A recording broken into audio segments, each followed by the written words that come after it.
You are listening to I Am Refocused Radio with your host, Shamaya Reed. This show is designed to inspire you to live your purpose and regain your focus. And now, here's your host, Shamaya Reed. Hey, welcome to I Am Refocused Radio. Once again, we are here today, and just like any other time, we have another show lineup for y'all. Today, we have our special guest, Robert J. Wolfe, MD. He has a book that we're going to be discussing, Not a Real Enemy, the true story of a Hungarian Jewish man's fight for freedom, Holocaust survivor true stories. You can get this book on Amazon, but better yet, go to his website. He has a website as well. It's robertjwolfemd.com. We're going to learn all about the inspiration of him writing this book and learn behind the scenes of the project. But without further ado, I just want to welcome you to the show and say, how you doing, man? I'm well, thank you, and I appreciate you having me on. I'm much appreciated. It's a small world. We just came to find out we're from the same area in Michigan, which is great. So really close, man. So very honored. I appreciate it. You've got a nice looking dossier in history, so I feel grateful to have me on here. So. No, I appreciate it, man. As professionals, we know that time is something that is very valuable. So I appreciate you clearing the calendar to talk to our audience. Before we dive deeply into your book title that I just gave moments ago, kind of give the audience a little bit of a background of your professional career, and then we'll get right into the book. Well, I'm Rob Wolfe. I'm a recently retired radiologist. I've been a radiologist. I've been in the field for 35 years, just retired. I worked part-time for about the last 19 years, so I'm fortunate enough to do that, prevented burnout by doing that. But born and raised in the Detroit area, K through 12 in a small suburb called Mount Clemens. A great place to grow up. I was one of 3 Jewish people in my high school. It was 40% African-American. It was a subset of Detroit. Never felt racism or antisemitism back in the day. We did a lot of trash talking and BSing around, but we left it all on the football field. That's how it was. And then went to college at Tufts, very fortunate to be able to go there, and the University of Michigan Medical School. And then I trained, I did a year internship at Boston University affiliate, then called Framingham Union Hospital, now Metro West. And then Brown for radiology and Yale for neuroradiology. So very fortunate to have that kind of education and training. I led up to my parents and my background, and so 30 years of indentured servantry, finally get some jobs, and moved around a little bit, back to Flint, Michigan even, kind of bounced all over, but pretty good career, I guess. And so 44 years all in, when all said and done. Half my life in New England, half my life in Michigan, and now I've been down here in Southern Florida for 6 years now. About the same amount of time I've been working on the book, and we'll get to that in a minute. I also like sports, music, fitness, golf, dancing, travel, education, investing, history. I'm into a lot of things too. So, but what I'm doing now, fighting anti-Semitism and trying to spread the word through my dad's stories is my charge. And that's what I've been doing mostly for the past 2 to 6 years. I appreciate you giving the audience a good lens to look through. So I appreciate you sharing this story with the audience, if you can, when you look at the origins from your father and the purpose behind the project. What inspired you to get it published at the time you did? Well, can I show the book real quick? Or so not a real enemy. Wrong direction. Sorry. Trying to get the glare off. It's won 4 awards, and I don't even know what that means. I'm not the type to pat myself on the back, but it does mean something. People in the know, people that know that it's important work and it's good quality work. And I'm grateful to my co-author and publisher and the whole team about that too, because if it weren't for them, we wouldn't even be here talking about it. So that said, and then it also doesn't mean anything if the awards or the book or the messages don't generate a movement against anti-Semitism. Really doesn't mean much. But that said, I was inspired. My dad wrote his autobiography in the 70s, went from paper and pencil to typewriter to computer to disc. This is in the 70s. So, and they were talking about things from his childhood in the 20s and even back to the end of World War I, where his dad, a dentist, was a captain on a Red Cross ship in World War I. So it goes that far back. So we cover the history of Hungary too, besides my dad's biography. So the end of, basically late teens, 19 teens, to the end of the Hungarian Revolution in 1956. It's an adventure, as there are 20 miracles in the book. So that was inspiring enough. My dad had 4 escapes. He missed an escape. That was a miracle because everybody who made that escape, the correct train station, got arrested. It's a little teaser there. But reading these stories, finally I read it in a manuscript maybe 30 years ago. Didn't think much of it except for his first escape. Flash forward, 1997, my dad passes away, unfortunately. 2016, my mom passes away. A historian friend of the family hands me the disc, and she says, you got to look at this. So it took another year or two because I was busy with my mom's affairs, and then I retired for a year. Then a friend of mine, a fellow radiologist, former partner, asked for some help. They were short radiologists in Michigan, so I went back to work. And as a radiologist, on the left screen, we have the patient view of the list, and on the right screen, we have the images. So between cases, I loaded up my dad's story, and the autobiography was on the left, and the biography was on the right. And I was just reading the messages. You get the message right away, anti-Semitism. There's no sugarcoating in this book. There's humor, there's sadness. There's times, many days I cried, many days I had to walk away from the book for a week or so just because of the tragic stories. It was very heartwarming and heartfelt. A labor of love and motivation was there once I got going. And if you knew me 6 years ago, my mom and dad were Holocaust educators, and like me, they were very diversified. I like rock and roll, they like classical music, but apart from that, theater and education and museums and travel. But they educated about history and the Holocaust and Hungary, communist Hungary as well. So like that, I just kind of, I guess I got the zap, I got the bug. Superman's kryptonite. It just kind of summoned me, I guess. Kind of a corny way to talk about it, but that's the best analogy I can give. It's got the visual. So, and here we are. I mean, now this is my charge, my mission. That's all I'm doing, fighting anti-Semitism, sharing my dad's stories, and we're busy doing it. I've got the Long Island Memorial. I want to get this right. It's the Holocaust Memorial and Tolerance Center of Nassau County in Long Island. So I've got a book presentation coming up there. My first university coming up, University of South Carolina. That's very exciting. Hopefully I get a lot of those. And I've done a lot of podcasts, as you have, TV interviews, and book presentations. So this is what I do. And I enjoy it. It's hard work sometimes. It can get you down sometimes. You get burnt out from that too. But it's an important message. And hopefully, over time, we can help reduce the hatred that's out there by educating people. Once again, listening to I Am Refocused Radio and watching us online, talking to our special guest today, Robert J. Wolf, MD. Go to his website, robertjwolfmd.com. We're talking about his book that you can get on Amazon or his website. Go to Amazon and type in Not a Real Enemy, the true story of a Hungarian Jewish man's fight for freedom, Holocaust survivor true stories. And I want to ask about the research and all that it took for you to piece together the details of your dad's story, because everyone's journey is something that we all have a chance to share a story, but it's always a special task, right? You have the responsibility to get all the pieces together. What was your game plan to kind of get all the pieces together? Well, Mom and Dad made it easy, and they did it like they knew that I would be doing this. And don't you hate it when your parents are right? But he wrote the stories as though they happened yesterday. The smells, the sounds, the way the table was set, the music, the culture, the food, the fear. So that was all you feel it, and so it was an easy convert from autobiography to biography. But the hard part was selling it. The hard part was finding an agent, finding a publisher. And, so 20 edits later. So the research, I did a lot of research. I looked at a lot of photos. I had to verify what my dad said. And then my co-author, Janice Harper, did the same thing. I wasn't getting anywhere with my queries. So a beta reader suggested having Janice read it, and she offered to help co-write it, co-author it. So I let her take on the project. So that was a year and change. So she did her homework, history and otherwise, again, the culture, the music, the way people talked. And when we were finally done, we queried agents and publishers, and we, bottom of the ninth, shoestring catch, we got Amsterdam publishers. That's all they do is Holocaust-related books, although a lot of them have different spins, like ours covers communist Hungary. Some people talk about music and the Holocaust. Some people talk about escapes, people fighting for multiple countries in the same war, that kind of thing. So they'll have little, but we got her. We Amsterdam publishers took us on.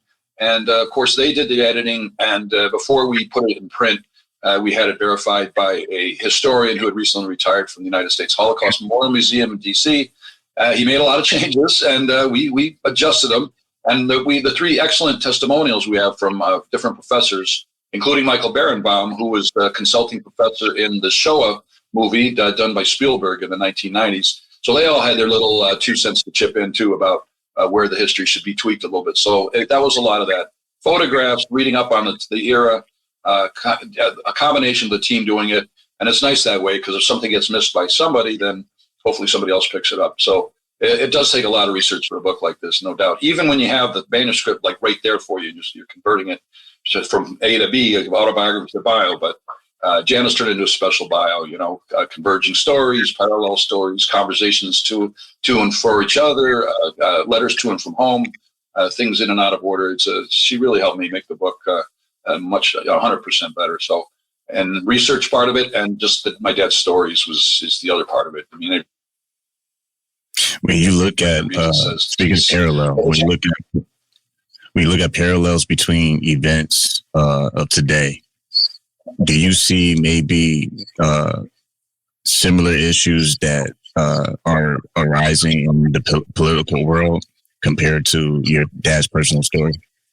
Well, like we say in our, I know it comes up. It's a great question. I mean, what does 80, 100 years ago have to do with now? And like my parents wrote this, like knowing that this would be that anti-Semitism and racism would continue to rear its ugly head, and they were right. So October 7th, we can go back to Exodus. We can talk about 400 years of slavery, and Jews weren't the only ones who had bad treatment. We can talk about the Spanish Inquisition and the Black Plague and all the horrible times that the people did, all the horrible ways that people killed each other and tortured each other. And that's the sad thing to me, is that people are finding more and more ways to do that, even through today. And it's disgusting. I mean, it's not what I was trained for, because I'm an anatomist. I'm a guy we're into keeping the quality of life and saving lives. And we understand the beauty of the cell, the beauty of the anatomy, not just in humans, but other animals, and how people just take it away like that. They don't care about the value of human life. It's just gone. And nobody has the right to do that. Nobody has the right to, tell me what religion to explore, or where I should work, where I should stand. And all of that happened. That persecution slowly happened in Hungary, starting in 1933. Limited rights, limited ability to work and shop. Couldn't own a radio. But my dad's father was defiant. He got the BBC News when he could, snuck the radio. Very risky behavior. And then it got worse over time. Finally, they started. They couldn't let you work, of course, and then they started corralling Jews in Hungary in 1943, 44 especially, and with a very, very rapid pace as the war approached an end. The Nazis were systematic. They were determined to kill as many people as they could. And what I've read, at that point in time, the Nazis were losing badly. And 1942 was the same thing, where there was a huge percentage, a huge truckload, so to speak, of people that were being carted off and murdered. So if you weren't murdered, you were slave labor, like my dad. And he escaped from 2 forced labor camps. He was 21, 22, so he was useful, and that saved his life probably. Meanwhile, his parents perished at Auschwitz while he was away. It took him months to find out what happened to him. Another miracle, an eyewitness told him what had happened to them. So short of, we don't see Hamas flags and armored trucks and cars going down the streets here in Florida or up or where you are. But if we did have that, I think people would be a lot more concerned, a lot more involved. And that's kind of how it was then. But, buyer beware. What happened to my dad could happen to any one of us. And that's a point I always like to make. One day you're doing okay, and the next day it could be a bad neighbor, a bad government, local government, federal government, foreign government, natural disaster. But you could be on the run, not knowing where you're going to eat, where you're going to work, sleep. And I guess the other lesson is, for us, food, shelter, and clothing is not everything. It's giving back to the community. It's sharing about love and peace, and what we can try to do to educate people about that. But food, shelter, and clothing was everything to them, because that's what you were looking for. That's all you had. Everything else was taken away from you. If you weren't lucky enough to be a refugee and leave the country in time, then you're trapped for many years. And then the communists were no better to the Jewish people, and not just the Jewish people, homosexuals, LGBTQ, And when people are racist against Jewish people that are LGBTQ or African American, a lot of superstars, we've heard the stories. It's a shame. It's not good. If you're supporting Hitler's viewpoint, well, you got to realize you're next. You weren't the Aryan race and the perfect race or whatever they thought it was. Then, Jews first, but everybody else would follow, unfortunately. So, and there are stories of a lot of people that were killed that weren't Jewish. Disabled people, the real young. But my mom hid the whole time. Her stories weren't quite as harrowing, but she did document a few of her things. But my dad he was all over the place. Can't imagine, Once again, you're listening to I Am Refocused Radio and watching us online. Talking to our guest today, Robert J. Wolf, MD. Go to his website, robertjwolfmd.com. We're talking about his book that you can get on the website or Amazon, Not a Real Enemy, the true story of a Hungarian Jewish man's fight for freedom, Holocaust survivor, true stories. And next question for you is, when you mentioned earlier about the opportunity for peace and love and education, on that point, when you look at the book that you wrote on your father, put together and published, what are some ways that you believe you can continue to use this in historical discussions so that schools and leadership programs can appreciate the piece of history and opportunity to be aware of facts? Well, we're doing it now, and I thank you for that. And I hope some of your audience reaches out and says, for one thing, reads the book, another thing, writes a review, or reaches out to me and say, wow, what a great book that is. What a great story. Some people think it should be a film or a docudrama or a series. We're actually querying producers now. It's troubling with the LA fires, unfortunately. So I've got to put things in perspective, but we are trying to reach out to other people. Now, that would really be a big thing because a lot of people say that this could be a movie with all the 20 miracles and all the escapes and all of that. But I do want the book to be taught in the classroom. I might have mentioned earlier that I've got University of South Carolina coming up, and I think that's going to be shared with 2 or 3 campuses. So that's such a great honor and a great icebreaker. I'm also in talks with my alma mater, Yale, and I do have a lot of ideas of other schools and places. I've done a Greek Orthodox church. I've done synagogues. You've got to educate the children, but it also means to educate the adults. Bring the stories and messages home, and be kind to your kids, and have your kids be kind to their friends, and it'll spread easily. So be responsible. Like I said, give back to the community. If you're bored, change your vector. Do something different. Don't be protesting in the streets. Don't be threatening other people. It's a waste of time. I mean, it's just hard for people to sympathize with that, because that kind of behavior is just it's nuts. But education is the one thing. So every time I do one of these, if I touch one person's life per day or per week, or I get a notice or something that said, "Wow, this book changed the way I think," then I will have done my job. And while I still can, the health, God willing, I'll keep doing that. And I think it's working out for me. I mean, and I'm not the only one. I can't fight anti-Semitism alone. I need the help, or racism. It all kind of blends together. One person once told me, there's a difference. If you're going to query publishers, there's a difference between, I don't see the difference. I think Morgan Freeman once said, it's always going to be the same old people, to quote him from Driving Miss Daisy. It's always going to be the same people, and it's sad. So I'm in my corner of it. I'm fighting it. It's a lot of people are joining up with this. Stop the hatred. Stop the BS. Let's just move on and live a peaceful society. And if you don't want to do that, you're welcome to leave. I mean, my parents didn't like being repressed, so they left because they weren't welcome to leave, but they left anyway. But they had to escape. That was my dad's 4th escape, finally leaving the country in '56 after the Hungarian Revolution. And not a lot of people know about that war too. It was 3,000 people died in that war, and my parents were frontliners.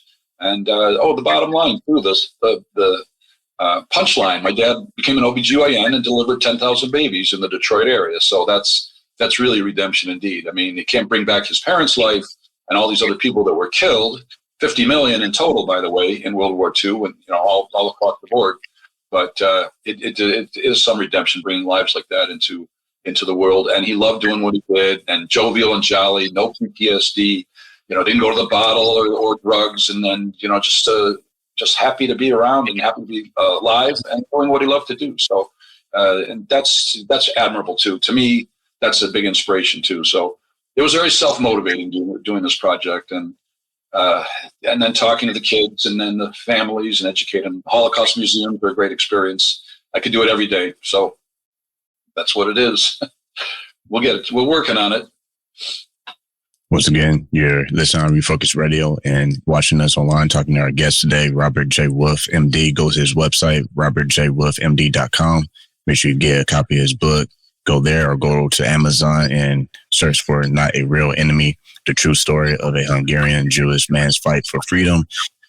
Before we close, my last comment I want to make is a lot of times when people are witnessing hate, not all the time do they know what they should do about it.